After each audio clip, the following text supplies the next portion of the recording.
Hola, buenos días. Mi nombre es César Buenadicha, soy el jefe de la unidad de Discovery en el Laboratorio de Innovación del Banco Interamericano de Desarrollo. Les doy la bienvenida a este webinar en el que vamos a presentar algunas experiencias y vamos a generar una conversación sobre el trabajo en GovTech vinculado también con compra pública innovadora. Gracias a todos los participantes y a la gente que se está conectando ahora mismo a la presentación. Brevemente les quería contar un poco el trabajo que hacemos en el BIT Lab, en el Laboratorio de Innovación del Grupo BIT, en el cual trabajamos para promover la innovación inclusiva y desarrollar modelos de uso de tecnología y soluciones emprendedoras que pueden generar una mejor eficiencia pública y privada. En BIT Lab siempre trabajamos en la intersección entre la innovación, la inclusión, el impacto y la inversión. Entonces, en ese entorno siempre pensamos que puede haber soluciones que mejoran la calidad de vida de las personas de América Latina y que pueden ayudar tanto a gobiernos como a empresas, como a pymes, como a ciudadanos a tener un mejor acceso a soluciones tecnológicas y a democratizar todas las soluciones tecnológicas que existen. Este año estamos haciendo 30 años de trabajo como BitLab. Anteriormente éramos el FOMIN, por aquellos de ustedes que todavía se acuerden de lo que estábamos haciendo. Y estamos desarrollando múltiples programas, uno de los cuales es este de GovTech, pero también estamos trabajando en programas vinculados muy interesantes en temas de aceleración de emprendimiento, de uso responsable de inteligencia artificial, de blockchain, de economía plateada, en temas mucho verdes, medioambientales. Así que para cualquier entidad que esté aquí, tenemos las puertas abiertas a cualquier colaboración que quieran. ¿Por qué GovTech? Bueno, pues un poco es una respuesta bastante clara al hecho de que como laboratorio de innovación no queremos simplemente desarrollar pilotos que luego no tengan una escalabilidad, sino queremos que todo lo que estamos desarrollando tengan un cliente claro. Y prácticamente todo lo que va a ir este seminario y todos los aprendizajes que estamos desarrollando en GovTech están vinculados con una misma lógica. ¿Cómo hacemos para que las soluciones que realmente pueden ser más efectivas, más innovadoras y brindar un mejor servicio público, acercando la innovación y la digitalización a los gobiernos, escalen y se consoliden de manera significativa para la prestación de servicios? Ese es el gran reto que tenemos. Y como BitLab, con todo el trabajo que tenemos con emprendedores, existen múltiples emprendedores que quieren trabajar y que están trabajando ya en modelos de GovTech, pero sienten, y eso es prácticamente el eje que nos motiva en esto, que el ecosistema GovTech todavía se encuentra con limitaciones significativas en múltiples ámbitos, desde normativos, regulatorios, de inversión, y tenemos que trabajar juntos en consolidar la visión de que GovTech es una oportunidad de futuro tanto para emprendedores como para el sector público, que realmente puede transformar la prestación de servicios en la región. En ese sentido, quiero agradecer a todos los aliados con los que estamos trabajando. Contamos con una excelente cartera de proyectos en GovTech en toda la región. Gracias a aquí, creo que Luciano también, toda la gente de Córdoba, hay un montón de oportunidades con las que vamos a trabajar.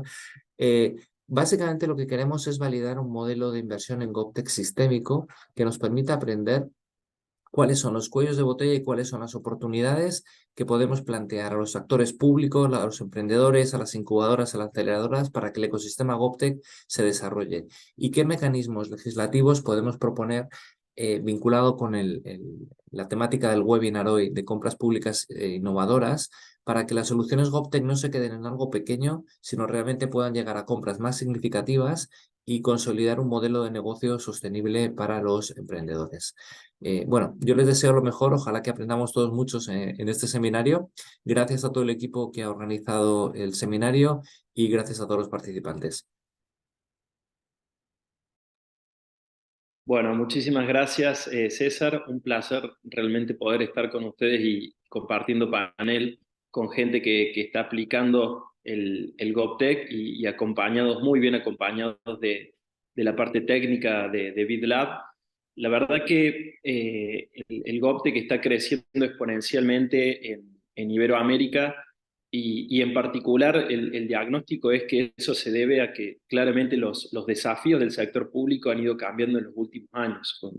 Con el desarrollo de las tecnologías exponenciales, esto hace que las necesidades o las preferencias y las oportunidades que plantea la ciudadanía se modifican más rápido en el tiempo.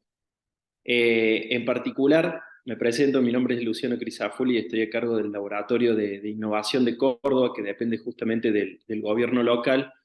Lo que nos encontramos son serias limitaciones dentro del sector público para trabajar de manera solitaria en la resolución de esos nuevos desafíos, ¿no? Desafíos que tienen que ver con lo ambiental, con lo social, con lo económico, con lo cultural. Y aparece, justo cuando aparecen estos desafíos y aparecen estas limitaciones dentro del sector público en términos de recursos, en términos de talentos, aparece también una gran oportunidad que es el ecosistema del emprendimiento y de la innovación en la región, en donde vemos que cada vez tenemos más startups, scale-ups y pymes digitales con nuevas tecnologías y con soluciones innovadoras que realmente pueden hacer que los resultados que obtiene el gobierno en términos de servicios públicos pueden crecer exponencialmente, tanto en mejora de la eficiencia como en nivel de alcance de usuarios, ¿no? Entonces, justamente para poder aprovechar esta oportunidad que nos presenta el sector privado y que nos presenta el ecosistema, es importante desde el sector público estar preparados desde lo normativo, desde lo regulatorio, para que justamente haya herramientas que favorezcan ese trabajo conjunto, ese vínculo virtuoso entre lo público y lo privado. Y justamente, bueno, en particular en Córdoba, venimos implementando una política integral GovTech junto a BitLab y en el camino se fueron presentando algunos desafíos y empezamos a encontrar algunos modelos a seguir, como son algunos casos en Colombia, en España, en Brasil, y que son justamente los casos que vamos a presentar hoy de primera mano para que nos comenten no solamente cómo resolvieron estos desafíos, sino también algunas cuestiones que tienen que ver con la parte política interna de gestión. En particular en Córdoba, como algunos de ustedes sabrán, hemos puesto en marcha un fondo de inversión en startups, es el primer fondo GovTech de Latinoamérica. Ese fondo invierte en emprendimientos de impacto que nos puedan ayudar a las distintas áreas del municipio, como mencionaba recién, desde transporte, salud, educación, ayudarnos al sector público a implementar soluciones innovadoras que efectivamente mejoren la calidad de vida del ciudadano, que es lo que todos buscamos, ¿no? Y en ese trabajo conjunto con BitLab empezamos a notar un gran volumen de soluciones, empezamos a trabajar con estos emprendedores y se empezaron a generar muchos desafíos. Uno que tenía que ver con la compra pública. Una vez que invertimos en estas startups y empezamos a trabajar con ellos, validamos una solución, funciona y ahora la queremos escalar.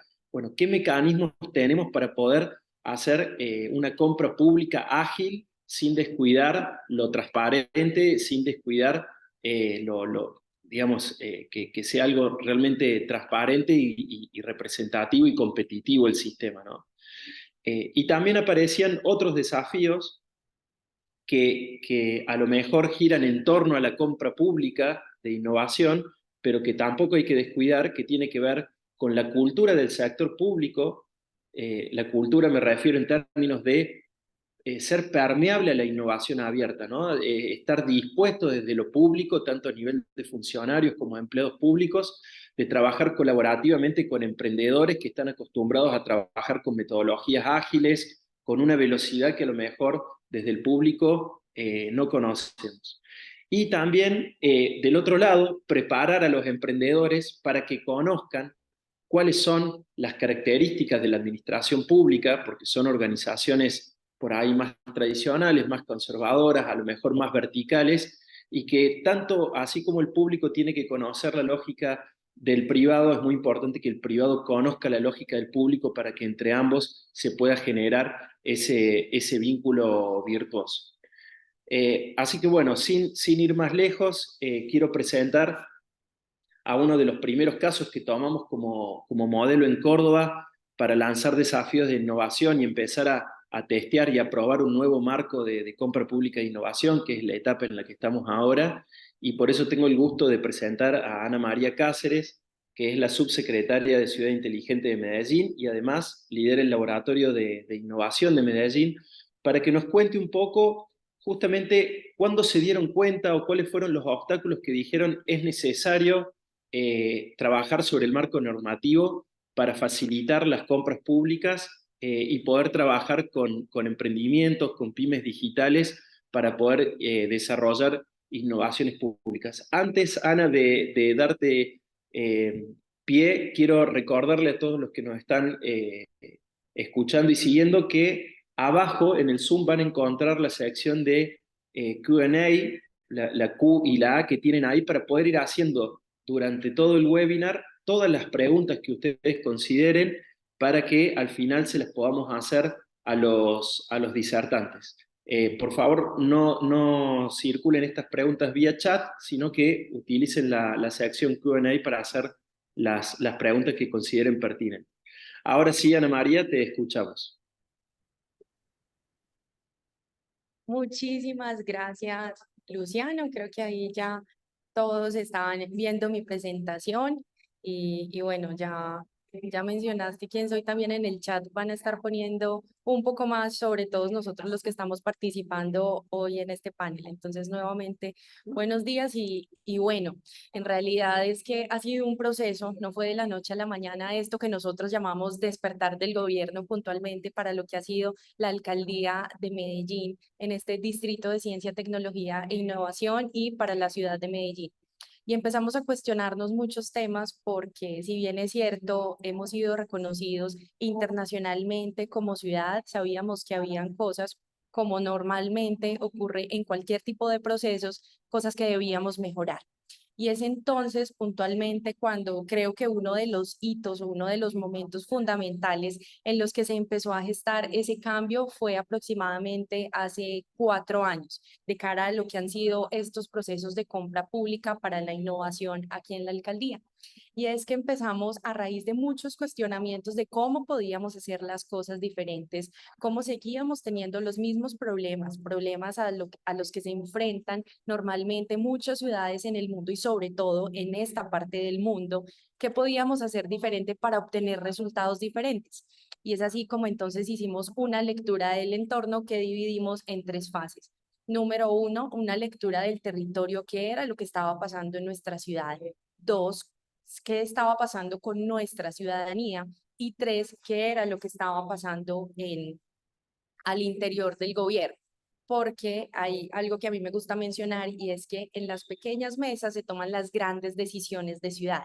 Entonces, si no empezábamos a cambiar esas decisiones que se estaban tomando al interior, muy difícilmente íbamos a poder ver una evolución mucho mayor en lo que iba a ser la transformación del territorio. Y en esa medida encontramos que estábamos siendo reconocidos internacionalmente por muchas bondades de la ciudad y de la ciudadanía, que estábamos reconocidos en algún momento con lo que es denominado el Premio Nobel de las ciudades, que fuimos reconocidos también como la ciudad más innovadora y que adicionalmente consciente el mundo del proceso de violencia y de la época en la que estuvo sumida la ciudad. Somos unos grandes referentes en cuanto a la resiliencia y la transformación de esa situación. Entonces, eso era lo que estaba viviendo la ciudad. También encontrábamos que había una ciudadanía dispuesta a actuar. Y ese dispuesto a actuar era que nos unía y nos ha unido un objetivo común, no objetivos en términos de administración, sino objetivos de ciudad, lo que nos ha hecho crear sinergias entre lo que nosotros llamamos ya hoy en día la quíntuple hélice. Entonces, teníamos instancias en las que estaban sentados, y aún esas instancias existen y se han fortalecido, en los que estaban sentados academia, ciudadanía, pero también empresas grandes, medianas, pequeñas, también sector público y algunas organizaciones internacionales. Pero también en el tercer diagnóstico que estábamos haciendo, en la tercera lectura del entorno, encontramos la fase del gobierno. Y aquí fue el mayor bloqueo que nosotros encontramos, y es que encontrábamos que estábamos en una situación en la que veníamos haciendo las cosas bien y cuando quisimos implantar una cultura que chocaba con esa que ya estaba la gente nos respondía cosas como estas de aquí hacemos las cosas así o aquí no hacemos las cosas así. Y aprovecho para recomendarles este libro que es una fábula y que da unas recomendaciones de cómo impulsar la transformación organizacional con una serie de pasos, no cambiando de lleno o de plano mejor la cultura, sino cómo mezclo esos nuevos componentes con unos que ya tengo. Y entonces encontramos que el gobierno estaba transitando, caminando a una velocidad diferente a la que estaban esos otros dos entornos que estábamos leyendo, que eran la ciudadanía y la ciudad. Y ahí es donde nos propusimos entonces, nos empezamos a plantear, bueno, ¿qué es lo que podemos hacer para cambiar? Porque dijimos, esto no puede ser nuevo, no queremos reinventar la rueda, ese es uno de los pilares nuestros. Entonces empezamos a identificar casos en los que ya se estaban manejando estos temas. Empezamos a hacer análisis de ciudades, de países, cómo se estaba manejando todas estas mismas problemáticas que nosotros estábamos viviendo y estas alternativas de solución que nosotros estábamos planteando. Y ahí es como nos dimos cuenta que no estábamos solos. Y ese no estábamos solos es que empezamos a identificar que no estábamos recorriendo este camino solitarios en el mundo, así esto suene una redundancia, que los demás lugares, las demás ciudades estaban dispuestos a compartir ese conocimiento con nosotros para que no tuviéramos que pasar por esos mismos caminos empedrados, para que pudiéramos aprender de esas lecciones aprendidas. Y es así como tomando muchas herramientas de cosas que estaban sucediendo en el mundo, nace Medellín. Medellín es el laboratorio de innovación pública del distrito de Medellín con enfoque GovTech y este enfoque es fundamental dentro de lo que ha sido todo este proceso. Y nace Medellín y hoy en día tiene dos campos. Uno, que es la innovación abierta basado en el modelo de compras públicas para la innovación, que como lo mencionabas, Luciano, ya les pudimos compartir y es una adaptación de muchos temas que nosotros teníamos y mucha normativa que tenemos, pero también una identificación que la mayor barrera que estábamos teniendo también era el aspecto normativo. Y ahí nace el segundo campo de acción, que es algo que denominamos el Centro de Diseño Regulatorio. Y es como nosotros tenemos propuestas de regulación o de desregularización con la intención de implementar tecnologías disruptivas en el sector gobierno, cómo nosotros podemos materializar y propulsar a través de la modificación normativa. Entonces, en ese momento no teníamos la facilidad de modificar el marco normativo, no teníamos la facilidad de cambiar nuestro status quo en cuanto a temas regulatorios. Entonces, como decimos aquí en Colombia, echamos mano de lo que teníamos y lo que hicimos fue sumar las capacidades que nosotros teníamos como equipo, los conocimientos que también habían y los que llegaron con las personas nuevas y de ahí fue que sacamos el modelo de compra pública, el cual está basado y nuestro laboratorio como tal en uno de los principios que nosotros tomamos como pilares y es el de la inteligencia colectiva. Y allí sumamos muchos factores como esa interacción entre los diferentes actores, que como lo mencionaba fue uno de los fuertes del diagnóstico, pero también miramos cómo podíamos utilizar esa interacción para la co-creación de soluciones, cómo sumábamos equipos interdisciplinarios, que ha sido fundamental en todo este proceso para tener una perspectiva muy integral de lo que es esa visión de innovadora y visión de ciudad, cómo también gestionábamos los riesgos, porque riesgos teníamos sobre todo desde el aspecto jurídico y desde el aspecto de la gestión del cambio y la implantación de una nueva cultura organizacional orientada hacia la innovación. Cómo hablábamos de algo que aquí de plano, cuando nosotros hicimos la primera vez la propuesta, nos dijeron, eso es imposible hacerlo, eso no se puede hacer. Obviamente, esto paréntesis, porque me parece muy curioso, abogados, yo les cuento, soy abogada, entonces era una de esas que en su momento fue la resistencia a que la respuesta fuera no. Pero también empezamos a ver, bueno, qué es lo que tenemos, cómo podemos utilizarlo de la mejor manera, blindando todo el aspecto jurídico desde todos los componentes, cuidando los recursos públicos, porque manejamos recursos públicos, pero definitivamente logramos dar un vuelco y logramos saldar una deuda que teníamos con la ciudad. Y creo que ese es uno de los motores que ha sido para nosotros y también esa gasolina, cómo nosotros nos estamos a la altura de lo que está haciendo la ciudad y sus ciudadanos. Y es entonces donde esto no solamente queda como un ejercicio aislado, sino que efectivamente llegamos a convocatorias, llegamos a la implementación de proyectos que incluso ya hoy muy orgullosamente decimos, hay uno que es con respecto a parqueo inteligente, logramos lograr la escalabilidad a nivel ciudad y con todo lo que eso representa, sino que también logramos impactar los instrumentos de ciudad.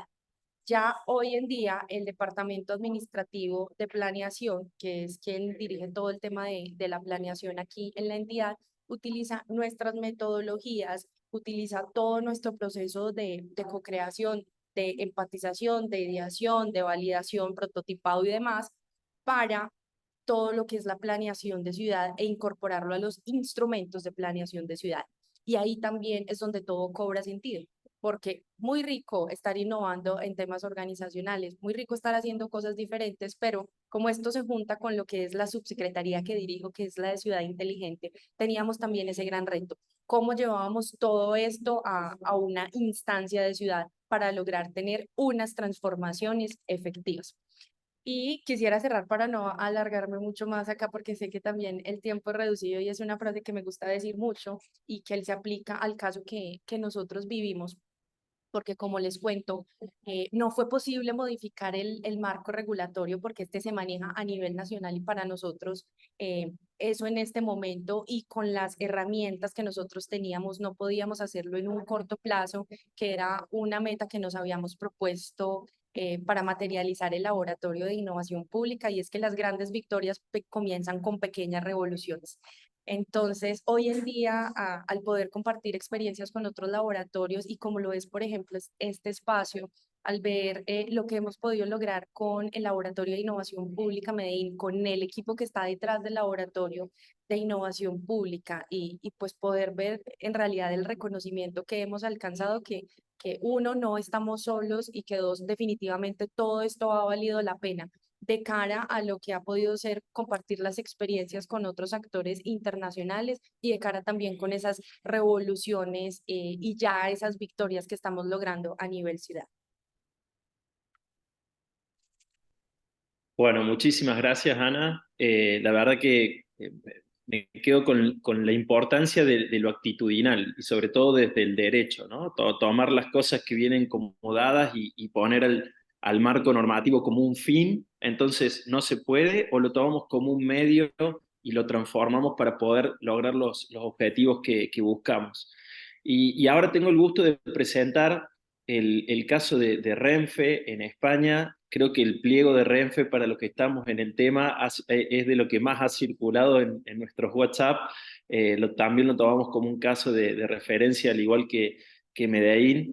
Y bueno, tengo el gusto de presentar a Andrés. Andrés Gómez Morón es PhD en Ingeniería Mecánica y Organización Industrial de la Universidad Carlos III de Madrid. Además, es el director de Innovación Abierta de Renfe, que nos va a comentar cómo ellos han trabajado y han impulsado la innovación abierta a partir de la compra pública innovadora. Un gusto, Andrés, te escuchamos.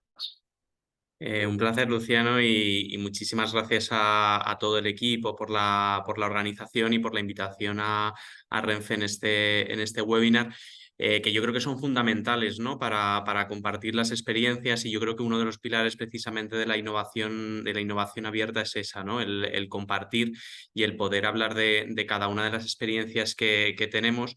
Porque al final, más allá de buscar innovación, yo creo que los perfiles que trabajamos también en innovación abierta somos o tenemos que ser innovadores en sí mismos, ¿no?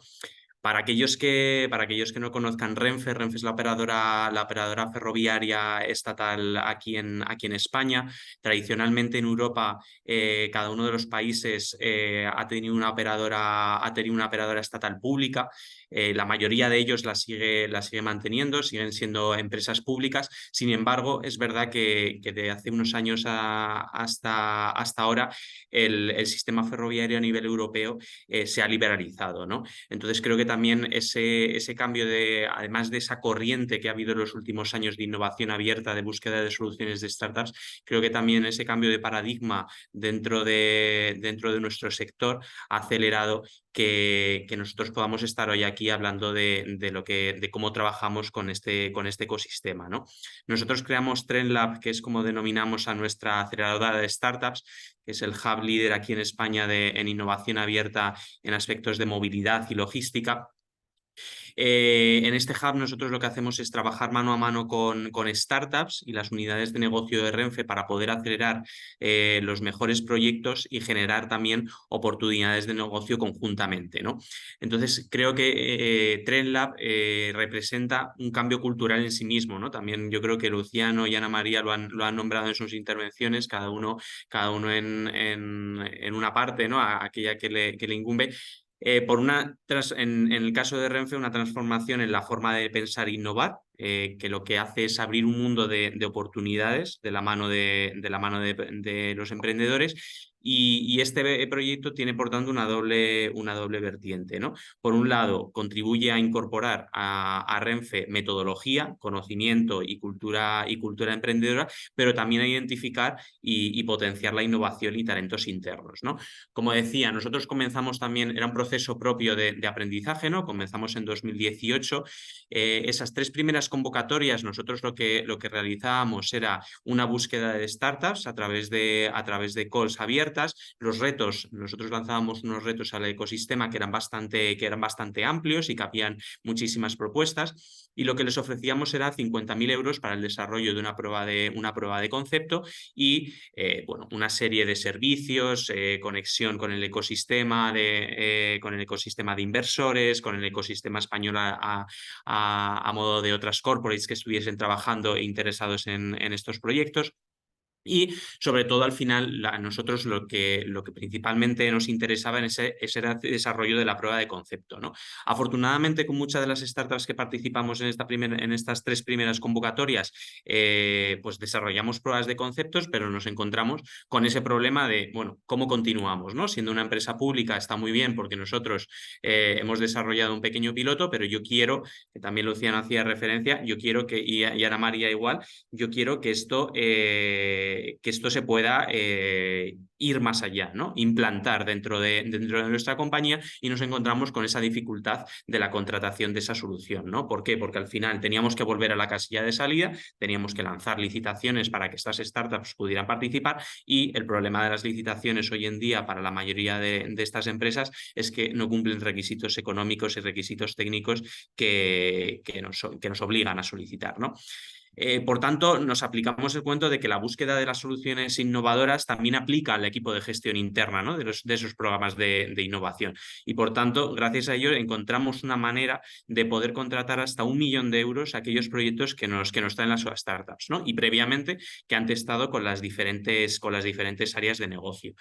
Eso se denomina concurso de proyectos, que después de bucear mucho y darle vueltas a nuestra ley de contratos del sector público encontramos. Tiene sus dificultades porque al final, hasta ahora, lo único para la entrada de las startups dentro del programa, el único equipo involucrado era el área de negocio de nuestra empresa que estaba interesado y el equipo de innovación. Ahora esto es una licitación pública, por tanto tenemos que mover muchos más engranajes dentro de nuestra empresa y por tanto esa hora de mover muchos más engranajes que muchas veces tienen que ver con departamentos de asesoría jurídica, con departamentos de compras, etcétera, lo que hace también es ralentizar, ¿no? Porque es verdad que esos procesos al final requieren de una certidumbre también muy necesaria, ¿no?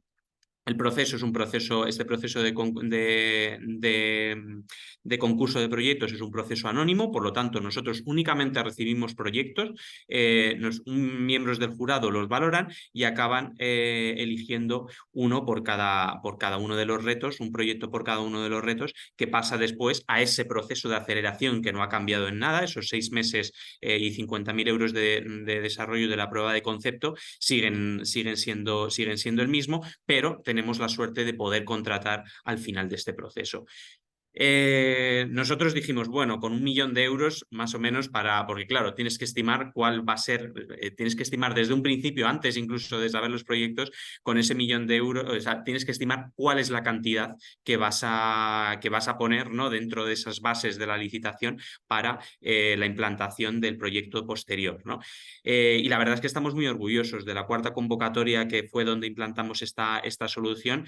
4 de ellas ya están en proceso de adjudicación, y una de ellas más también están trabajando en esas especificaciones técnicas, etcétera. Estamos cerca, prácticamente en todos los proyectos se ha alcanzado ese 1 millón de euros, por lo tanto, ese hasta 1 millón de euros que nosotros lanzamos como claim, afortunadamente se ha convertido en una realidad, ¿no? Por lo tanto, ahora lo que estamos haciendo es la máxima difusión de nuestro programa. Muchas veces también en este ecosistema de startups también es difícil y hay que hacer mucha pedagogía, ¿no?, de no vender humo también aquí en España, que es una expresión que, oye, porque hay muchos programas aquí a nivel nacional que no ofrecen una calidad o al final unos resultados idóneos. Aquí estamos hablando de que ofrecemos una prueba de concepto de 50.000 euros y un posible proyecto de hasta 1 millón de euros, y eso garantiza el éxito de un programa, ¿no? Ha pasado más de un programa de aceleración a una especie de venture client, ¿no?, donde Renfe se vuelve el primer cliente de la startup, ¿no? Entonces, bueno, nosotros muy contentos con el resultado que nos está dando. Me alegra oír que esta metodología se expande, ¿no?, más allá de nuestras fronteras, y que puedan aplicar los otros para al final poder conseguir ese cambio, ¿no?, que nosotros pudimos conseguir y que también nos está funcionando, ¿no? Y yo creo, y ya por terminar y por dejar también a los otros ponentes, yo creo que en esta colaboración público-privada con el ecosistema innovador, el ofrecer esa máxima agilidad es la inversión esencial para ese futuro de éxito compartido entre administración pública y ecosistema emprendedor. Muchísimas gracias, Andrés. Excelente. Muchas gracias por el detalle del proceso. Realmente ha sido muy didáctico. Les recuerdo, para aquellos que tengan preguntas, que está la sección de Q&A ahí abajo en la base del Zoom. Por ahí pueden acercarnos sus preguntas para que después se las traslademos a los panelistas. Ahora tengo el placer de presentar a Eduardo Espano, que es el director ejecutivo del Instituto Jataí y estudiante de doctorado en Unicamp. En el caso de Eduardo, es muy interesante escucharlo. Él particularmente, a diferencia de Ana y Andrés, no es que pertenece a un gobierno particular, sino que él ha tenido la experiencia de poder trabajar con varios gobiernos en Brasil. Por eso, mi pregunta, Eduardo, es, en términos más generales, ¿cuáles consideras que son los principales desafíos que deben enfrentar los gobiernos que están interesados en incursionar en CPI, ¿no? En base a tu experiencia, ¿cuáles consideras que han sido las principales trabas y las mejores experiencias que has visto y que puedas recomendar a los que están escuchando el webinar? Gracias, Luciano, un placer. Hola a todos que nos escuchen. Un gusto ser parte del panel y compartir un poco de la experiencia que tenemos aquí en Brasil desde el tercer sector con el tema de compras públicas de innovación. Bueno, yo ya tuve experiencia también como servidor público en Brasil y viví desafíos muy parecidos con lo que compartieron Ana María, Luciano, Andrés, pero ahora estamos apoyando otros servidores públicos desde el tercer sector a enfrentar estos desafíos y intentar hacer compras innovadoras. Bueno, como Luciano dice, el instituto es una organización sin fines de lucro que fundé donde estoy director ejecutivo, y tenemos por lo menos 2 experiencias concretas sobre las preguntas que Cristiano nos presentó. Una del programa Impulsionar, que es un programa también financiado por BidLab, por 2 organizaciones filantrópicas, Fundación Lehman y Imaginable Futures, y está más enfocado en la área de educación. La otra experiencia es también del BidLab, otro parcero técnico ISLE, más enfocado en innovación abierta para agua y saneamiento.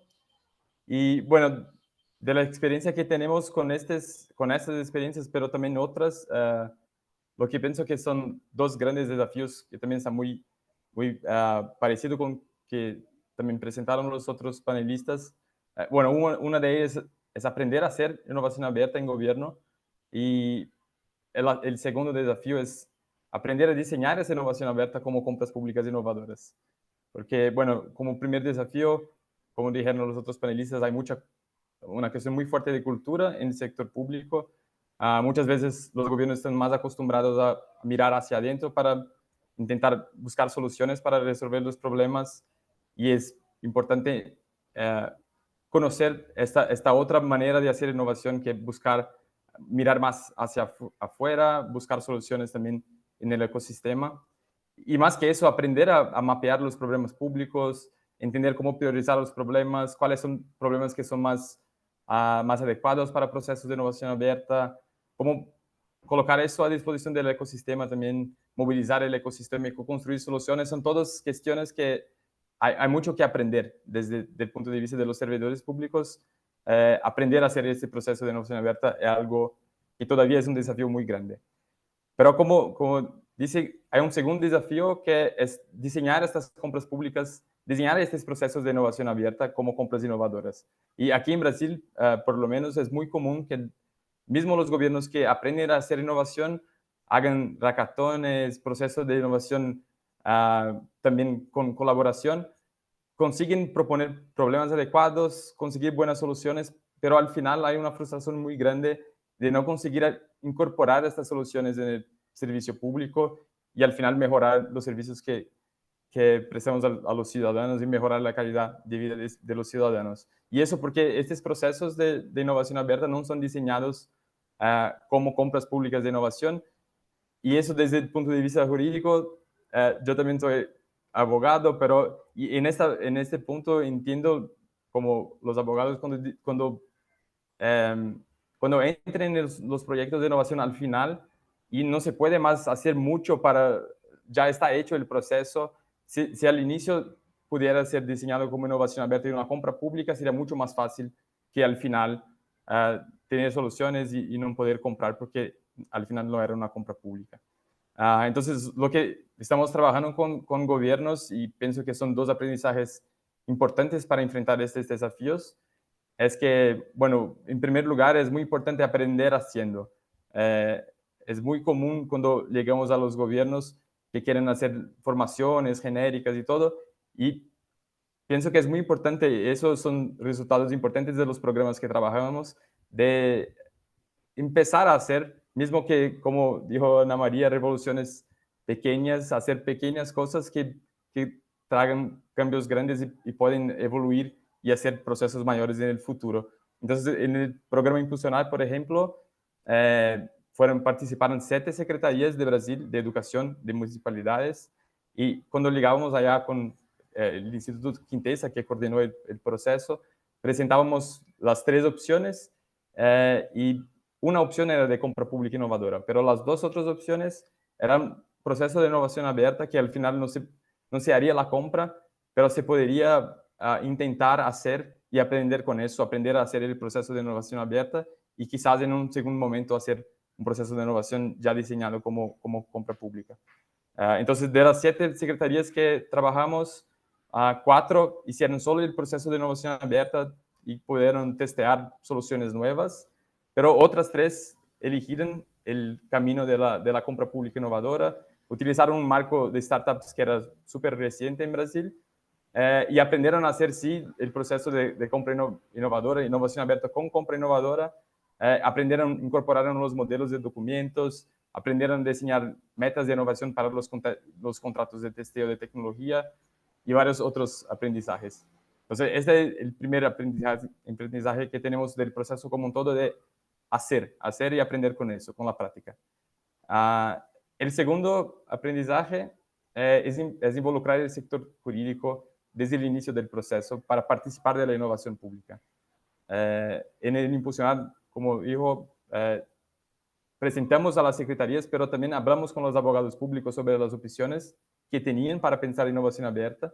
Y bueno, 3 secretarías intentaron hacer compra pública ya desde el inicio, y eso cambia totalmente el proyecto, porque al final pueden comprar y pueden tener el servicio por con un contrato público, con un orçamento, con presupuesto público y mejorar el servicio que estaban prestando a la ciudadanía.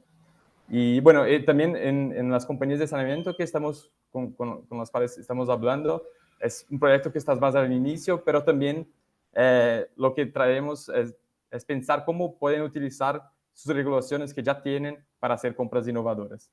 Y pienso ya también haciendo el cierre para ser más breve, pienso que el principal mensaje que tenemos que dejar para los servidores públicos que nos escuchen es que es importante aprender haciendo, involucrar el sector jurídico, pero evitar el sentimiento de que no es posible hacer compra pública innovadora sin cambiar el marco regulatorio.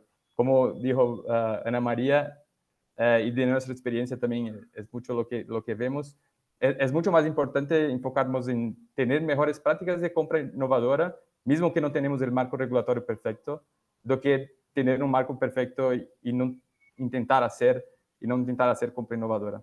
Entonces, el mensaje es importante testear, aprender a hacer compra innovadora y a partir de eso intentar mejorar los marcos a partir de la práctica. Bueno, eso que tenía para compartir y gracias de nuevo por la invitación y la oportunidad de estar aquí con ustedes. Bueno, muchísimas gracias a vos, Eduardo, y nos quedan 8 minutitos antes de pasar a las preguntas del público, así que les voy a hacer una pregunta a cada uno. Por supuesto, nos gustaría quedarnos un poco más, pero vamos a respetar los tiempos. Eduardo, aprovecho para preguntarte si a medida que vas trabajando con los distintos gobiernos o con tu experiencia en el sector público, te has encontrado con miedos de parte del funcionario público que tiene que estar a cargo de esto, de decir, bueno, en definitiva, estamos apostando por un nuevo marco regulatorio que flexibiliza un poco el esquema tradicional de la compra, en donde ya no es el de menor precio lo elijo, sino que ahora empiezo a evaluar otras cuestiones que tienen que ver con la calidad, con el equipo, con el prototipo, y por supuesto, desde la opinión pública pueden aparecer sospechas en cuanto a la subjetividad en la selección de los proyectos. En base a tu experiencia, cómo ves ese tema? ¿Has encontrado esos miedos o en general no? Sí, es muy común aquí en Brasil también. Tenemos entidades de control que sí, los servidores tienen mucho miedo de hacer algo distinto de lo que ya están acostumbrados del menor precio.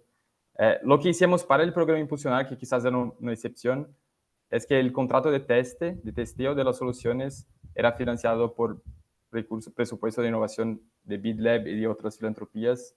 Entonces ya fue mucho más fácil para los servidores saber que el testeo que tenía el riesgo de no funcionar no era con presupuesto público. Pero también en Brasil pienso que las entidades de control también están mucho más abiertas ahora a discutir compras innovadoras. Hoy mismo la entidad de control federal está haciendo un seminario de compras hasta el viernes aquí en Brasil, en la capital, de compras innovadoras. Tenemos Ministerio Público utilizando marco de startups. Entonces, pienso que estamos empezando a tener precedentes que ayudan un poco a disminuir el riesgo y dar más conforto para el servidor público. Tal cual, tal cual. Aquí en Córdoba estos antecedentes que mencionan nos ayudan mucho y también que los organismos multilaterales como BidLab que apoyen este tipo de iniciativas también, ¿no? Es como una fuente de validación muy importante para los organismos que considero se van abriendo un poco más a la innovación. Muchísimas gracias, Eduardo. Andrés, quería preguntarte digamos, desde una perspectiva crítica, porque describiste muy bien el proceso de compra pública en Renfe, pero esto viene acompañado con aspectos que tienen que ver a la cultura organizativa para hacerla más permeable a la innovación abierta, o con un marco regulatorio solamente alcanza, ¿qué políticas implementan para que la organización sea más permeable a la innovación abierta? Pues sí, precisamente lo que nos dimos cuenta, bueno, lo mencionaba antes en mi intervención, lo que nos dimos cuenta es que este proceso al final ralentiza por todos esos engranajes que comentábamos en los que intervienen ahora en todo ese proceso. Entonces, bueno, es verdad que la primera vez es la que más cuesta, ¿no? Una vez que ya se tiene conocido, es como la primera vez el elaborar el pliego es el principal problema, o elaborar unas bases. Hacer ya las segundas es repetir lo que has hecho en la primera con alguna pequeña modificación.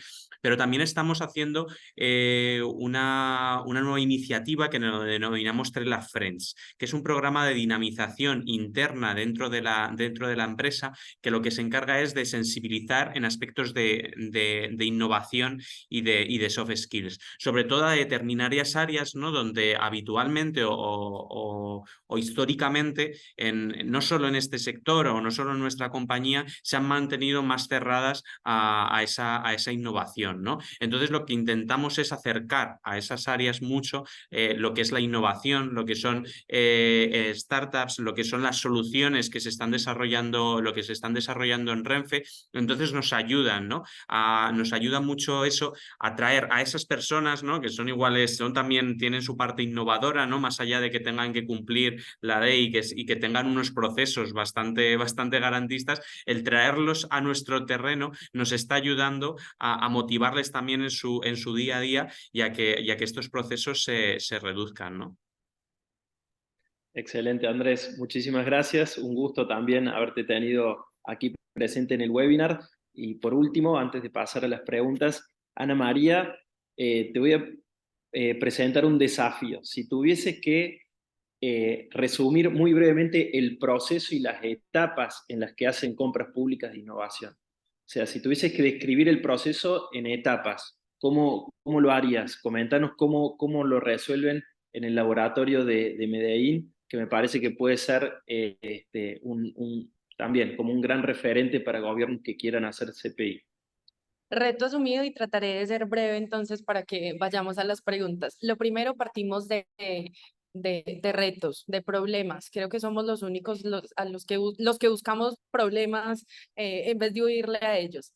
Es un proceso de convocatoria abierta con muy buena difusión, de los cuales se eligen unos solucionadores, unos posibles solucionadores, cuidando temas jurídicos, porque eso termina en un contrato estatal, pero también puntuando sobre unos componentes innovadores. Tenemos una etapa de preselección, una etapa posterior de diálogo técnico, de refinamiento de las soluciones.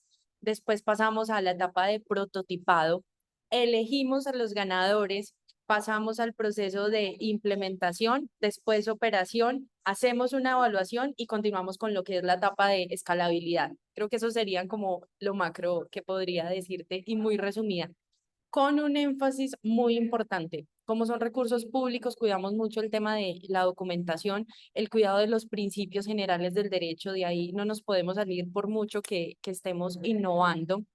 Y también la relación con las otras dependencias, porque nosotros sabemos de innovación, sabemos de tecnología, pero de los problemas puntuales, saben, son otras áreas que muchas veces no somos nosotros. Entonces también ahí eso es fundamental. Muchísimas gracias, Ana. Bueno, creo que ha quedado, en resumen, 3 casos de los más avanzados, por lo menos que tenemos en Iberoamérica, que son muy interesantes para observar.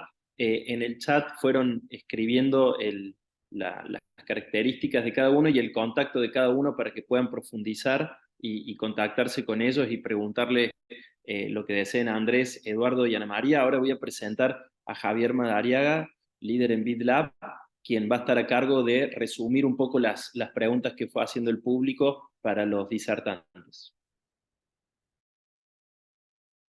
Hola, ¿qué tal? Buenos días, buenas tardes para todos y todas. Bien, muchísimas gracias, Luciano, por la moderación del panel y a cada uno de los panelistas. Ha sido un gusto enorme contar con los testimonios de varios colegas que están construyendo distintas estrategias para sortear estos desafíos normativos para poder avanzar en la contratación de startups, scale-ups y pymes digitales y acercar la innovación y las tecnologías disruptivas con potencial de generar valor público e impactar positivamente en la calidad de los servicios al ciudadano, pero al mismo tiempo generar estos ecosistemas virtuosos para hacer negocios y activar estos motores de crecimiento y empleo, que básicamente son los pilares por los cuales trabajamos desde BitLab y estamos apoyando esta agenda en la región.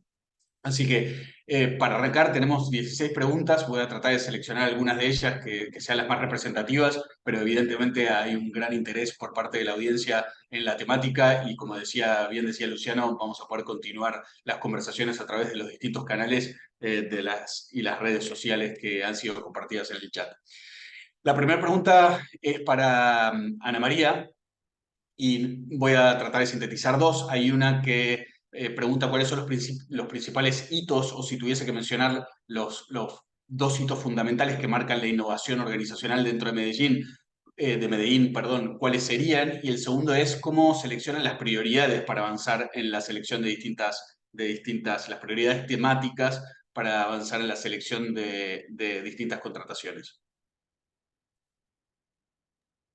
Listo. Bueno, en cuanto a los hitos de esa cultura dentro del laboratorio, creo que ha sido fundamental la interdisciplinariedad que ha confluido en este equipo. Abogados, ingenieros, diseñadores, sociólogos, politólogos. Entonces creo que ha sido fundamental la suma de todos esos conocimientos para poder llegar a lo que es hoy Medellín, sumado a otro componente, y es que en su momento también, o en gran parte del proceso, muchos de ellos no habían trabajado con el sector público. Entonces, en realidad, eso también le dio una frescura a esto que estábamos buscando. No, de entrada no venían con esas barreras que ya estábamos encontrando, sino con cómo buscar la oportunidad de encontrar la solución. Entonces creo que a nivel organizacional en temas del laboratorio de eso, más la suma de las capacidades que se tenían. Y la definición de las prioridades se hace de varias maneras o con la suma de varias fases. Lo primero, se hace un levantamiento de problemas con las diferentes dependencias. Ahí identificamos los dolores que tenemos en los diferentes temas de ciudad con cada uno de los expertos que se tiene. También se hace una revisión de lo que es el plan de desarrollo, que es nuestra planeación cuatrienal, para poder identificar qué sí puede tener recursos, cuáles son los objetivos también que están trazados, porque ahí es fundamental la voluntad del nivel directivo, o lo que llamamos nosotros voluntad política, para poder lograr esa catalización de todos los proyectos que nosotros necesitamos. Y también le aplicamos otras metodologías u otros criterios mejor, como son, por ejemplo, la alineación de esos retos con los objetivos de desarrollo sostenible, que cuente con recursos económicos para una futura escalabilidad, porque así vamos a poder garantizar la continuidad del proyecto. También intención o prioridad de, del nivel directivo, no solamente la voluntad, sino esa prioridad, porque los recursos son limitados y entonces en esa medida toca priorizar. Y bueno, también otro fundamental, el impacto que podríamos llegar a tener en la ciudad si nosotros llevamos a cabo ese proceso de resolución del reto. Muchísimas gracias, Ana María. Aquí tengo otra pregunta, o un par de preguntas que son interesantes y que también están abiertas para Luciano en caso de que quiera responder como lo están haciendo desde Corlab, pero hay una pregunta muy interesante que es cómo trabajan con aquellos solucionadores que proponen soluciones o productos open source y cómo trabajan con la propiedad intelectual también en algunos casos cuando hay una co-creación de soluciones durante el proceso de compra pública innovadora. Bueno, en particular nosotros desde Córdoba, con el Fondo Córdoba Ciudad Inteligente, estamos trabajando con productos ya desarrollados, ¿no? Juntamos la demanda con la oferta, la demanda de desafíos, de necesidades que tiene el sector público, con la oferta de productos que tienen emprendimientos, pero actualmente estamos implementando soluciones ya validadas y desarrolladas. Justamente estamos en el proceso de tratando de adaptar un poco el caso de Medellín y Renfe al caso de Córdoba. Estamos recién ahora prototipando con los emprendimientos, pero el modelo que más nos hace sentir cómodo es, hay que ver dependiendo de la solución, ¿no? Pero es que el emprendimiento, la pyme, el oferente mantenga la propiedad intelectual del producto que se termine desarrollando, pero con el derecho de uso por parte del municipio de esa solución, ¿no? Hay diferentes esquemas, pero ese es el que consideramos que es el más pertinente. Gracias, Luciano. Hay otras preguntas que son interesantes y que muchas veces son el elefante blanco y tienen muy mala prensa vinculadas con el fracaso de los prototipos, ¿no? El fracaso de los pilotos. Y algunas personas en la audiencia están consultando cómo gestionan el fracaso y si es que ha habido casos de fracasos o de soluciones que no han cumplido o no han logrado atender las necesidades de los ciudadanos o las expectativas que se han fijado a la hora de llevar a cabo un piloto.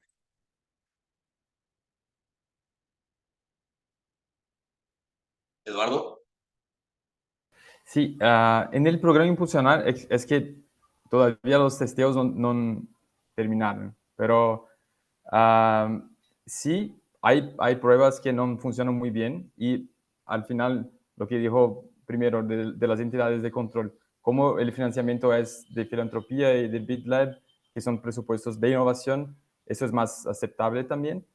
Pero lo que aprendimos es que mismo las soluciones que funcionan bien, muchas veces como cuando hacemos contratos de testeo con metas muy cuantitativas al inicio, a veces no alcanzamos a medir bien las soluciones que funcionan bien. También tenemos que hacer metas más cualitativas. Eso es un aprendizaje de las metas de los testeos de innovación. Pero bueno, eso era un presupuesto, una premisa del programa, que los testeos a veces no funcionan y pienso que los municipios que entraron ya sabían de esta condición. Entonces, no tuvimos nada muy distinto, como ya funcionó bien, mismo cuando el testeo es un aprendizaje. Lo que hacemos es registrar el aprendizaje. Pienso que eso es importante. Como decía Ana María, los principios generales, todo hay que quedar muy justificado en el proceso. Gracias, Eduardo. Perfecto. Y para Andrés hay algunas preguntas. Hay alguien que está preguntando cuáles son los requerimientos técnicos que les exigen en las startups. Y bueno, hay otra pregunta que ya fue respondida, que es los procesos, cómo son los procesos. Y básicamente Andrés se refirió a los procesos del concurso de proyectos. Y también está preguntando de dónde viene el dinero para la prueba de concepto. Si es aporte que realiza Renfe, si lo hacen las propias startups o si viene directamente de una institución pública. Por contestar esta última, sí, es Renfe la que pone o sea, Renfe como institución pública o como empresa pública que es la que proporciona esos 50.000 euros para ese desarrollo de la prueba de concepto, ¿vale? Y bueno, yo creo que la de los procesos la contesté, se me ha olvidado. Tengo Los ser requerimientos PhD, técnicos. pero la memoria la tengo muy mal. Vale, la pregunta era requerimientos técnicos y también Cierto, requerimientos técnicos. Ahí va. Pues prácticamente es estar constituido como empresa, ¿no? Esa es la principal ventaja de nuestro programa, que al final esos sí que es verdad que requerimientos técnicos, pues es todo o sea, es bastante complejo el acceder a la plataforma de contratación del Estado aquí en España y etcétera, pero como requerimiento técnico de la propia compañía es directamente estar constituida como empresa, ¿no? Por tanto, es lo que facilita también esa entrada de todas las startups a nuestro programa. Y desde aquí también invito a que consulten de la página web de TrendLab para las próximas convocatorias que estén abiertas, pero también decir que hay otras empresas públicas aquí en España que están haciendo el mismo, están haciendo o teniendo modelos similares al de TrendLab, ¿no? Como es el de AENA, que es la empresa que gestiona aeropuertos a nivel nacional, pero también a nivel mundial, aeropuertos bastante importantes.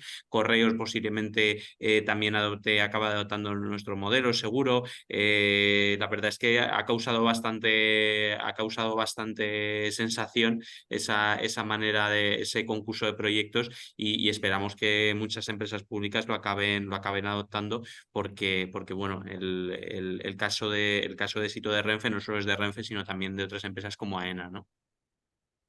Fantástico, Andrés, muchísimas gracias. Y una última, porque nos estamos quedando sin tiempo y antes de darle la palabra a Natalia Labullás, me gustaría preguntarle a Ana María y a Luciano, bien cortito y bien sintético, cómo gestionan o qué estrategias ponen en marcha para garantizar que los programas de innovación pública sean sostenibles más allá de los cambios, de los distintos cambios de administración que se vayan dando en cada uno de sus municipios o alcaldías. Bueno, voy a empezar entonces. es una suma, sobre todo de ese tema de gestión de conocimiento dentro del mismo equipo. Cómo hay un equipo que posiblemente cambie, pero también cómo fortalezco las capacidades de los que sé que van a tener esa continuidad de acuerdo al modelo de vinculación con las entidades del Estado y cómo sumo todos esos esfuerzos.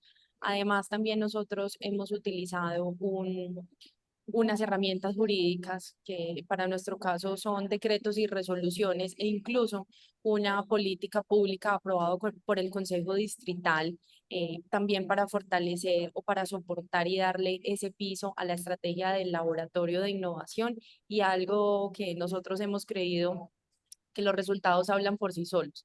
Entonces, en la medida en que la ciudadanía se apropie, que la gente conozca los resultados y que sepa que esto vale la pena, pues sabrán que no es un tema meramente de un capricho de un administrador, sino que es una estrategia que vale la pena continuar porque le aporta el crecimiento de la ciudad y de la entidad. Coincido plenamente con lo que mencionó Ana y también un poco Eduardo hablaba de la importancia de los antecedentes. En particular, y la recomendación es hacer mucha docencia dentro del sector público y participar a la mayor cantidad de áreas y organismos posibles. Nosotros, por ejemplo, para la implementación del fondo que invierte en Startup GovTech, hemos trabajado mucho en conjunto con el Consejo Deliberante, que es el órgano legislativo, y todo se ha aprobado por ordenanza, que sería lo similar a una ley para el gobierno local. Y para eso, para defender esos proyectos, hemos hecho participar a empresarios, a emprendedores, a funcionarios, es decir, participar a la comunidad del ecosistema, incluso también, vuelvo a repetir, el acompañamiento que hacen los organismos multilaterales, como el caso de BitLab, es una fuente de validación muy importante. Una vez que eso está implementado a través del órgano legislativo, bajar un programa de ese tipo ya implica un costo político muy alto. Por eso yo creo que es más lento, lleva tiempo hacer ese recorrido, pero hay que hacerlo de generar nada, un poco de docencia a nivel político sobre las oportunidades, como mencionaba Ana, de potenciar el servicio público apalancándose en lo privado. Muy interesante, gracias Ana María y Luciano, coincido plenamente, muy interesante y muy importante generar evidencia y hacer un cambio de cultura hacia dentro de las administraciones, así que en eso estamos. Quedaron muchas preguntas sin responder, podemos continuar las conversaciones a través de redes sociales, a través de la página web de govteclatam.org y nos hemos quedado sin tiempo, así que la dejo a Natalia Lagullás, especialista senior de BitLab, para que nos pueda dar las conclusiones finales y hacer el cierre de este webinar tan interesante. No, Adelante, muchísimas Natalia. gracias a todos los panelistas, moderadores y a los participantes, porque la verdad las preguntas son bastante ricas y tocan diferentes aspectos que vamos a tratar de estar abordando en diferentes artículos dentro de la página de GovTech Latam y también en los productos de conocimiento de los proyectos que estamos financiando. Porque como decía, ¿no? O sea, hay un apetito de asumir, o sea, de aprender, y eso significa asumir riesgos, y esos riesgos y esos en el camino puede que haya fracaso, pero fracaso es cuando no se aprende. Y lo que queremos acá es poder aprovechar ese aprendizaje y esos procesos para toda esta comunidad que se está generando, que están recorriendo este mismo camino de trabajar en el GovTech, podamos aprovecharlo.